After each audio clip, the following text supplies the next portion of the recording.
اللہ تعالیٰ اس کو پہلا انعام یہ دیتے ہیں کہ اللہ اس کے گھر کے جھگڑوں سے اس کو نجات عطا فرما دیتے ہیں، گھریلو جھگڑوں سے اللہ تعالیٰ اس کو خلاصی عطا فرما دیتے ہیں۔ کتنا بڑا انعام اس چھوٹے سے عمل پر عطا کر دیا گیا۔ اور پھر دوسرا انعام ارشاد فرمایا، جو آدمی فجر کی سنتیں گھر پڑھ کے جائے اللہ تعالیٰ اس کے رزق کو کشادہ کر دیتے ہیں۔ اور تیسرا انعام ارشاد فرمایا کہ جو آدمی فجر کی سنتیں گھر ادا کر کے جائے اللہ تعالیٰ اس بندے کو بری موت سے بچا لیتے ہیں۔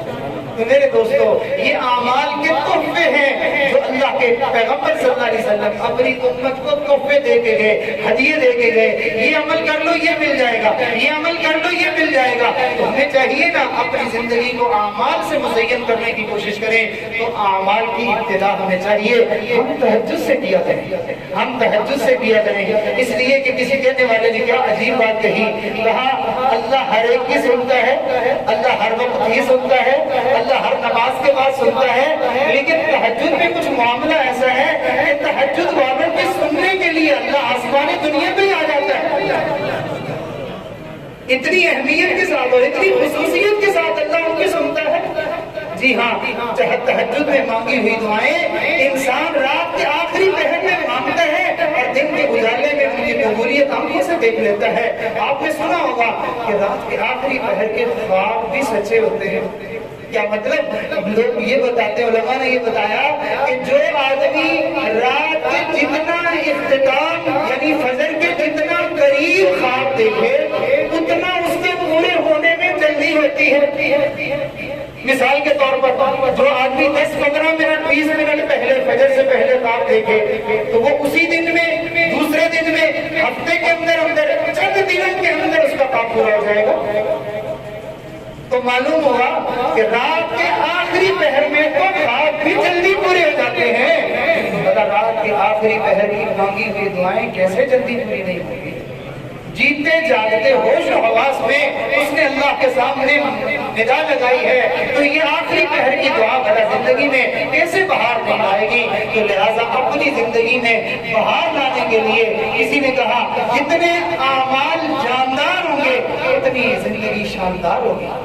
تو ہم اپنی زندگی کو شاندار بنانے کے لیے کاروبار پہ سارا زور نہ لگائیں، مال پیسے پہ سارا زور نہ لگائیں، دنیا کی رنگینیوں کو حاصل کرنے کے لیے سارا زور نہ لگائیں، بلکہ اپنی زندگی کو شاندار بنانے کے لیے اعمال کو شاندار بنانے کی کوشش کریں۔ اور جیسے سبز منڈی میں جائیں، جس طرح کی سبزی آپ لینا چاہیں مل جائے گی، غلہ منڈی میں جائیں وہاں سے غلہ اناج مل جائے گا، آپ کپڑا مارکیٹ میں جائیں جس طرح کا چاہیں بھی کپڑا مل جائے گا، جیسی مارکیٹ میں جائیں گے ویسی چیز وہاں سے بآسانی دستیاب ہو جائے گی۔ یہ مسجدیں یہ ایمان کی منڈیاں ہیں، یہ اعمال کی منڈیاں ہیں۔ مساجد میں وقت گزارنے والوں کو اشراق بھی نصیب ہوتی ہے،